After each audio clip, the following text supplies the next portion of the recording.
differentiate sec tan root x with respect to x. അതങ്ങനെ solve ചെയ്യാൻ നോക്കാം. That is let y equal to sec tan root x. Then ഇതിനെ differentiate ചെയ്യാം.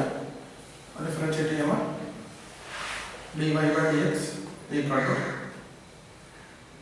sec ന്റെ differentiation that is sec x tan x ആണ്.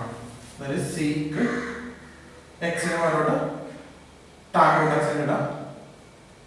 tan root x into tan x ന് പകരം വീണ്ടും tan root x ഇടാം into d by dx of x ന് പകരം എന്താണോ നമ്മൾ എടുത്തത് അതിന്റെ ഡിഫറൻഷിയേഷൻ ചെയ്യാനാണ് അടുത്തത്. That is tan root x. അടുത്ത സ്റ്റെപ്പിൽ വരുമ്പോൾ ഇത് അങ്ങനെ തന്നെ ഇടാം. sec x ന് പകരം tan root x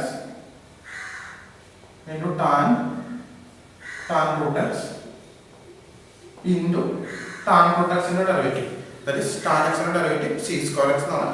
x ന് പകരം root x ആണ്. അപ്പോൾ sec square x ന് പകരം root x into d by dx of root x. So ഒന്നും കൂടി നമുക്ക് എഴുതാം. ഇവിടെ അങ്ങനെ തന്നെ എഴുതാം.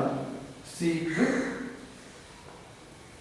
tan root x into tan root x into sec square root x into root x ന്റെ ഡെറിവേറ്റീവ് 1/2 root x ആണ്. Just 1/2 root x. So answer will be ഒന്ന് rearrange ചെയ്ത് എഴുതുമ്പോൾ 1/2 root x into sec square root x into ഇതങ്ങനെ തന്നെ ഇടാം. sec tan root x